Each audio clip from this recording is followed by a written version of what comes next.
Halo, selamat datang kembali di program studi Teknologi Pangan, Departemen Ilmu dan Teknologi Pangan, Fakultas Teknologi Pertanian, IPB University. Selamat bertemu kembali dengan saya, Rati Dewanti Haryadi, Guru Besar Mikrobiologi Pangan di IPB University. Kita akan melanjutkan materi kuliah kita ITP 322, Keamanan dan Sanitasi Pangan. Pada topik yang ke-9, kita akan membahas higiene personal, sanitasi udara, dan pengendalian hama di industri pangan. Dalam topik kali ini, kita akan membahas higiene personal, termasuk diantaranya manusia sebagai sumber cemaran, cuci tangan yang efektif, serta pencegahan kontaminasi silang, serta mutu udara dan kaitannya dengan keamanan pangan yang mencakup bioaerosol, kontaminasi langsung dan tak langsung, serta kegiatan sanitasi udara. Dalam subbahasan pengendalian hama, kita akan mendiskusikan tindakan pengendalian permanen, tindakan pengendalian pelengkap, serta panduan untuk aplikasi pestisida.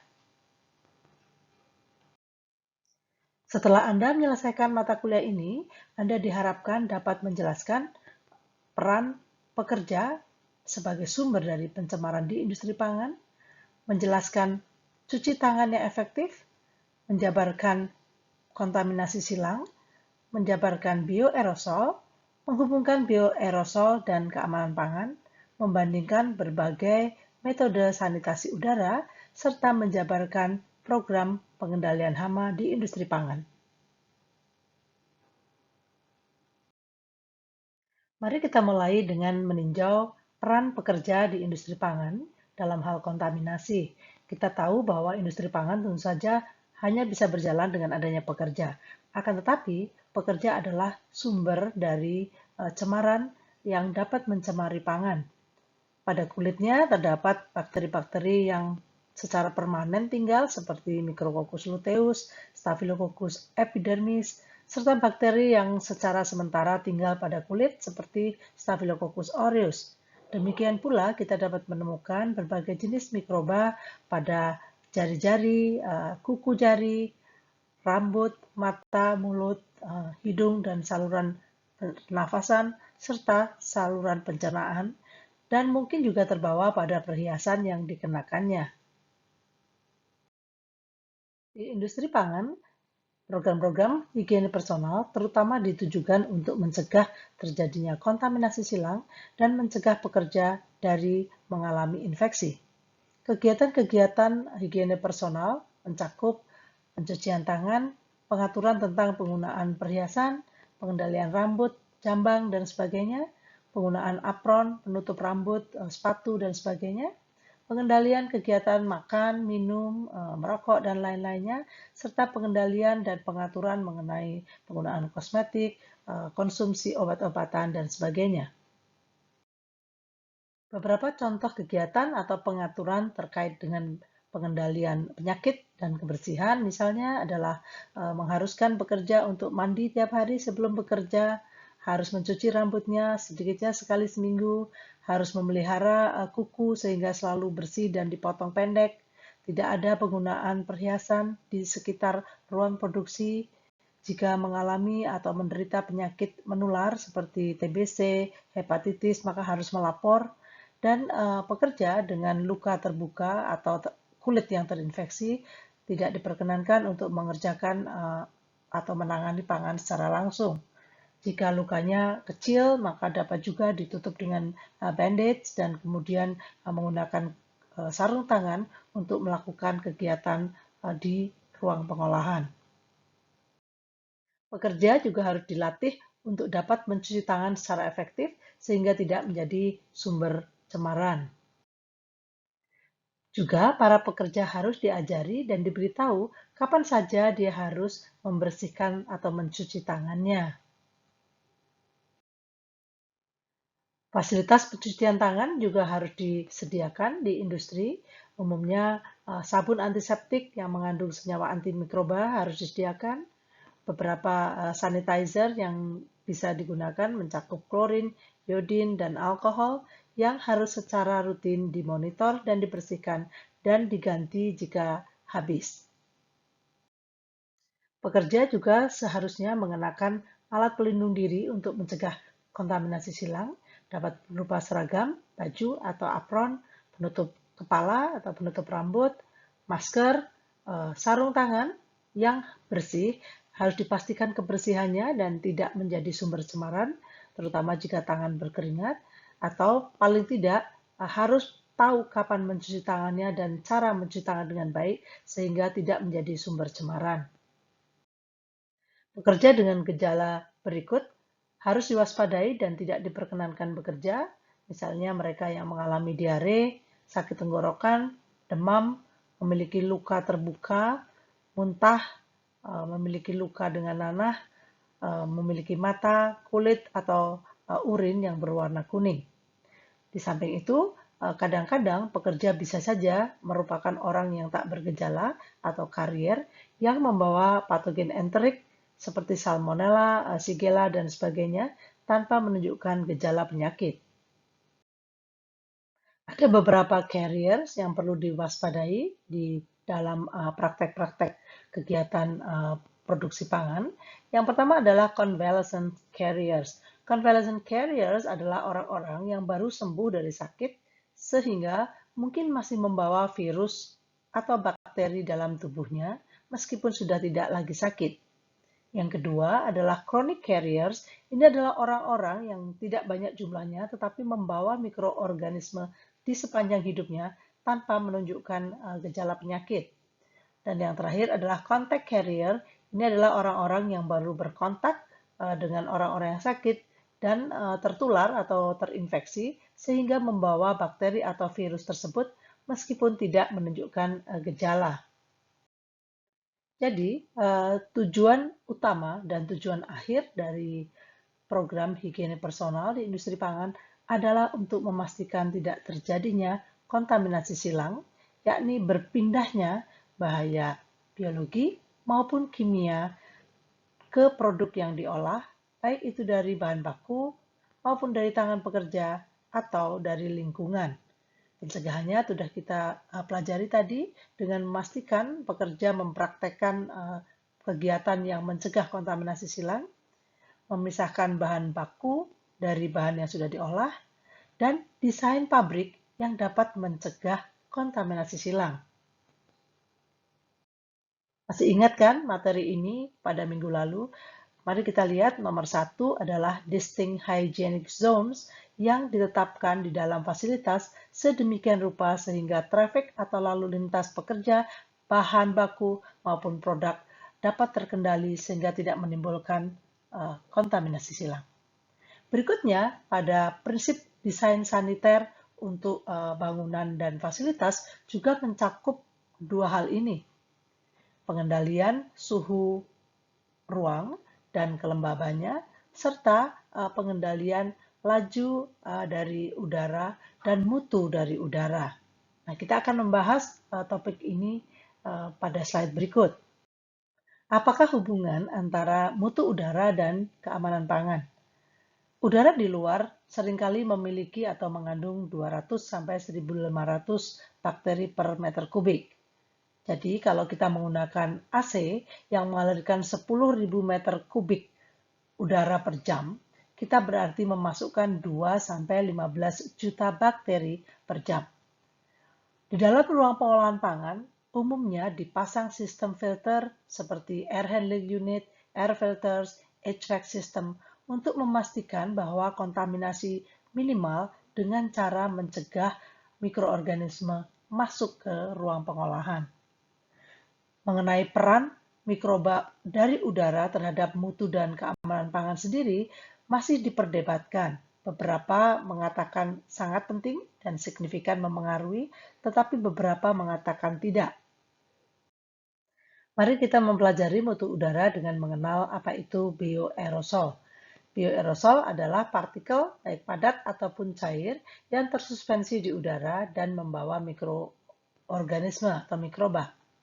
Aerosol yang terkontaminasi, baik itu cair maupun padat, umumnya mengandung bakteri yang cedera atau spora. Dari mana bioaerosol ini berasal?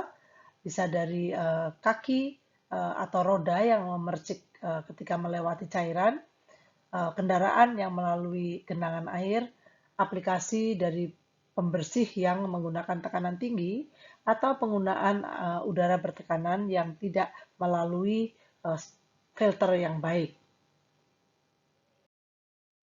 Bioaerosol ada di udara untuk beberapa waktu dan laju pengendapannya sangat tergantung dari ukuran partikelnya. Dengan demikian, sel vegetatif di udara makin lama akan makin terencerkan dan umumnya dalam kondisi cedera karena kekurangan makanan. Bioaerosol bergerak dari udara bertekanan tinggi ke yang lebih rendah, oleh karena itu penting bagi ruangan yang memerlukan tingkat higiene tinggi untuk disaring dengan baik dan memiliki tekanan positif. Recovery bakteri, baik patogen maupun pembusuk dari udara amatlah sulit, memerlukan sejumlah besar sampel udara untuk bisa diperangkap dalam medium pengaya yang tepat. Bagi industri, sangat penting untuk memonitor populasi mikroba di udara dan mengambil tindakan yang diperlukan apabila jumlahnya melebihi dari yang diinginkan.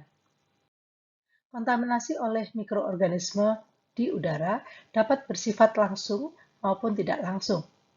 Kontaminasi langsung pada pangan dapat mempengaruhi atau tidak mempengaruhi mutu maupun keamanan pangan tergantung dari jenis, produk, atau proses yang pernah dialami oleh produk tersebut.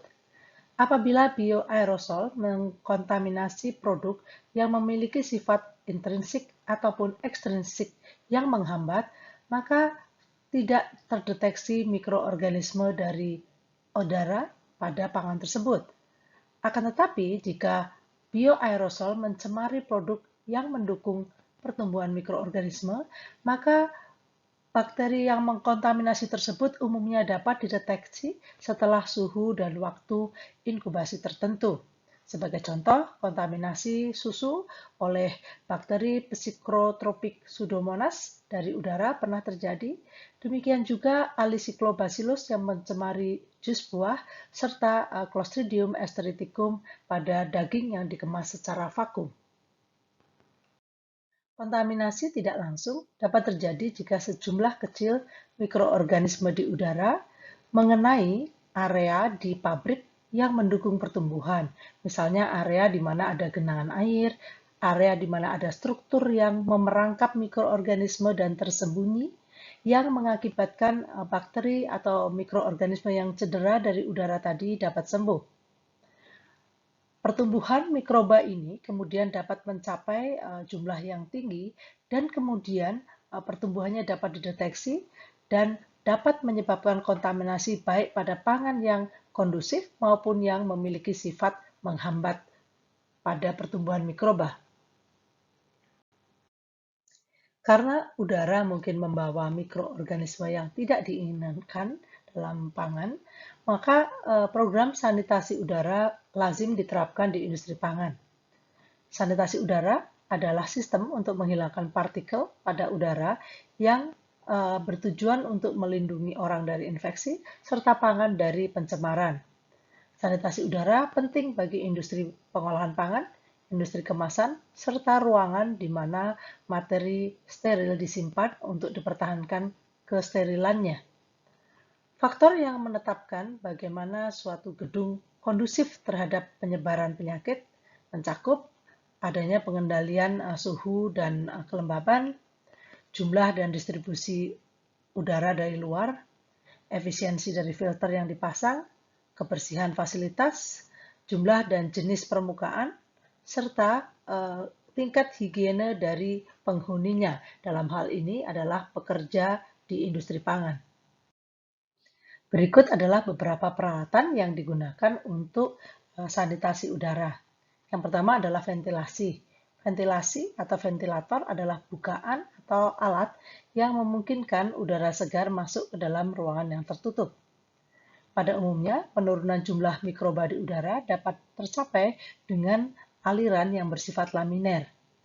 Aliran yang laminer dengan kecepatan 40 feet per menit dalam ruangan di mana spora Bacillus subtilis telah disebarkan, menyebabkan penurunan jumlah mikroba 100 sampai 1000 kali lebih banyak dengan ruangan yang diaplikasikan dengan udara yang bersifat turbulen. Peralatan yang kedua adalah safety cabinet. Safety cabinet adalah ruangan isolasi yang menyediakan lingkungan yang aman dari mikroba patogen, udara bertekanan negatif, dan melindungi dari bioaerosol. Terdiri dari 3 macam.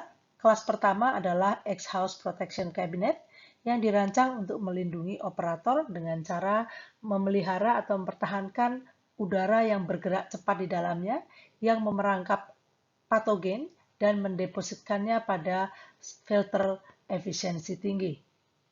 Kelas 2 adalah laminar flow yang memiliki bukaan depan, dirancang untuk melindungi bahan yang ditangani dari cemaran di luar. Umumnya dirancang untuk patogen sedang. Sementara itu, kabinet kelas 3 digunakan untuk materi atau bahan yang sangat berbahaya sehingga tertutup rapat dan bahan dihandle melalui suatu bukaan yang memungkinkan tangan di dalam sarung tangan bekerja di dalamnya. Sanitasi udara dapat juga dilakukan dengan penyemprotan atau penggunaan uap disinfektan. Di rumah sakit, asam karbolat, sulfur, dan formalin dapat digunakan untuk disinfeksi paripurna. Harus diingat, bahan-bahan ini sangat iritasi terhadap saluran pernafasan. Bakteri gram negatif batang umumnya lebih rentan terhadap sinar UV dan juga desinfektan dibandingkan dengan bakteri gram positif. Pada umumnya, mikroorganisme lebih sulit dibunuh ketika berada dalam kondisi kering dibandingkan jika mereka berada sebagai droplet yang basah. Penggunaan sodium hipoklorit untuk menghilangkan E. coli di udara telah terbukti, yaitu dengan 1% NaOCl pada konsentrasi 1-5 ppm. Ozon dan 2,5% hidrogen peroksida juga dapat membunuh Salmonella typhi dengan efektif. Resorcinol, polyglycol, triethylene glycol, dan ozon tidak cukup efektif untuk menghilangkan mikroorganisme di udara. Kebutuhan akan sanitasi udara telah mendorong perkembangan teknologi dalam pengendalian patogen di udara. Berikut adalah beberapa teknologi yang telah tersedia: sistem isolasi, filtrasi udara, UV, air purging, electrostatic precipitation, negative air ionization, dan vegetation. Dan beberapa dalam tahap development atau perkembangan, yaitu photocatalytic oxidation, air ozonation, carbon adsorption, passive solar exposure, ultrasonic atomization, microwave atomization, dan pulse light. Dalam slide berikutnya kita akan membahas beberapa dari yang ada dalam list ini. Berikut adalah beberapa teknologi yang sekarang telah tersedia untuk disinfeksi udara. Yang pertama adalah sistem isolasi yang dapat dibagi menjadi 3 macam. Yang pertama adalah ruangan isolasi dengan tekanan negatif, ruangan isolasi dengan tekanan positif, dan laboratorium untuk cemaran berbagai tingkat. Berikutnya adalah filtrasi atau penyaringan mikroorganisme yang dapat dilakukan dengan menggunakan filter HEPA atau High Efficiency Particulate Air yang berbentuk box atau pleated atau bag yang dibuat dari serat, berbagai material, dan sintetik material juga. Secara efektif dapat menghilangkan debu dan partikel yang lebih besar dari 0,3 mikron. Efektif untuk menghilangkan bakteri, tetapi tidak terlalu efektif untuk virus. Seringkali digunakan di dalam ruang isolasi di rumah sakit, dalam teater untuk operasi, fasilitas-fasilitas yang memerlukan level 3 dan 4, dan juga ruang bersih di industri. Prinsip penyaringan mikroorganisme dengan filter HEPA adalah sebagai berikut. Filter ini tidak menahan lewatnya partikel, tetapi memengaruhi atau mengubah aliran udara sedemikian rupa sehingga udara akan menyelip di antara serat-serat. Senyawa atau bioaerosol yang lebih tinggi densitasnya, tidak akan berpindah arah secara cepat dan oleh karenanya akan terperangkap di dalam serat. Setelah dia terperangkap dalam serat, maka partikel tidak lagi bisa memasuki aliran udara. Metode disinfeksi udara lainnya adalah dengan menggunakan iradiasi sinar ultraviolet. Sinar ultraviolet pada panjang gelombang 253,7 nanometer dapat membunuh mikroorganisme. Virus umumnya lebih rentan ketimbang bakteri. Beberapa faktor yang mempengaruhi efektivitas dari sinar UV adalah waktu paparan, campuran udara, adanya kelembaban, dan jika terdapat debu yang menempel pada lampu UV dapat mengurangi paparan dari sinar UV terhadap mikroorganisme. Teknologi lain yang dapat digunakan dalam sanitasi udara adalah PCO atau Photocatalytic Oxidation, yang terdiri dari titanium dioksida yang diiradiasi dengan foton untuk menghasilkan hidroksil radikal dan ion superoksida yang sangat reaktif, yang dapat mengoksidasi senyawa organik volatil, membunuh dan mendekomposisi bioaerosol. Reaktor PC dapat diintegrasikan dengan HVAC system. Sifat-sifat pembunuhan yang dimiliki oleh photocatalytic oxidation ini dapat diharapkan untuk menghilangkan dan membunuh polutan dalam jumlah rendah dalam udara ruangan, termasuk bakteri, virus, dan fungi. Sanitasi udara dapat juga dilakukan dengan ozonasi, di mana ozon diinjeksikan ke dalam aliran udara dan dicampur dalam turbulator yang memungkinkan oksidasi pada senyawa organik, termasuk asam nukleat dari virus dan bakteri. Karena bersifat korosif, maka reklamasi ozon harus dilakukan. Ozon yang direklamasi dapat di-recycle atau dinetralkan atau digunakan untuk membangkitkan listrik. Ozon telah terbukti efektif dalam desinfeksi air, tetapi belum terbukti untuk udara. Sistem lain yang berpotensi untuk digunakan dalam sanitasi udara adalah adsorpsi karbon. Adsorpsi karbon utamanya digunakan untuk penghilangan gas dan uap dan efektif untuk menghilangkan senyawa volatil organik, tetapi tidak untuk debu ataupun mikroorganisme.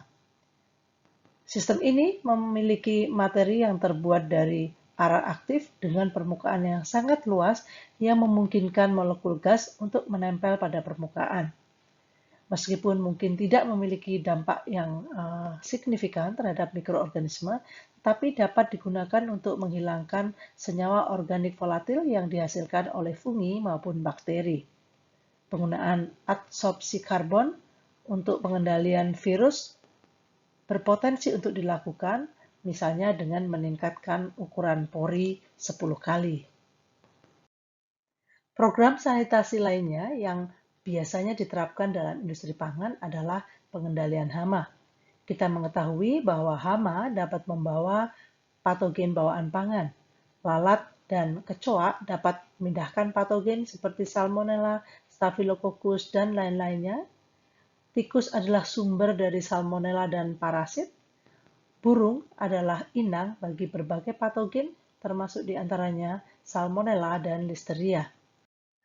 Pengendalian hama dapat dilakukan dengan program 3 langkah yang prinsipnya adalah menghilangkan semua tempat bernaung dan juga senyawa yang dapat menarik kedatangan hama, menghilangkan hama yang ada di lingkungan pabrik, dan membunuh hama yang sudah memasuki pabrik.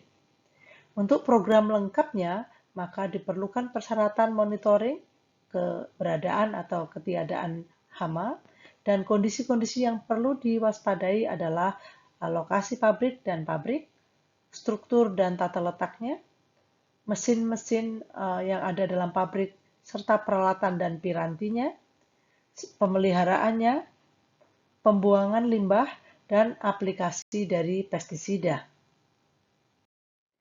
Berikut adalah beberapa kegiatan sanitasi dasar yang penting dalam pengendalian tikus maupun serangga, seperti memastikan tidak ada akses untuk tikus dan serangga, memastikan tidak ada wadah-wadah bertumpuk yang bisa dipakai untuk tempat persembunyian, pembuangan limbah, pembersihan wadah-wadah yang digunakan untuk menyimpan limbah, pemeliharaan fasilitas toilet, lantai, dan peralatan. Untuk pengendalian yang lebih permanen, bagi tikus misalnya adalah dengan bangunan yang rodent proof atau tidak bisa dimasuki oleh tikus, penghilangan semua residu makanan, dan penghilangan semua lokasi yang memungkinkan tikus bersembunyi atau bersarang. Untuk insek atau serangga, juga konstruksi bangunan yang baik, pemeliharaan yang baik, dan pengendalian faktor-faktor lingkungan. Program pengendalian tikus dan serangga pelengkap umumnya dilakukan dengan penggunaan senyawa kimia pestisida, baik itu rodentisida maupun insektisida. Di negara Amerika, produksi, distribusi, dan aplikasinya dikendalikan oleh lembaga federal, FIFRA, sementara di Indonesia dilakukan oleh Komite Pestisida Kementerian Pertanian. Beberapa pestisida dapat digunakan secara terbatas untuk tujuan tertentu dan untuk aplikasi tertentu, dan beberapa hanya boleh digunakan atau diaplikasikan oleh aplikator yang bersertifikasi. Berikut ini adalah panduan aplikasi pestisida di industri pangan. Senyawa pestisida harus diaplikasikan sedemikian rupa sehingga tidak mencemari produk pangan. Sebelum aplikasi dengan fumigan, semua produk pangan dan kemasan harus dipindahkan dari lokasi. Setelah fumigasi, area dan peralatan yang terkena harus diaerasi dengan cukup untuk menghilangkan semua gas sebelum para pekerja memasuki ruangan. Permukaan yang kontak pangan harus dibilas dengan air yang memenuhi syarat sebelum produk ditempatkan kembali di lokasi. Demikianlah tadi topik yang ke-9. Jangan lupa menyiapkan tugas untuk topik ke-10 minggu depan. Terima kasih atas perhatiannya.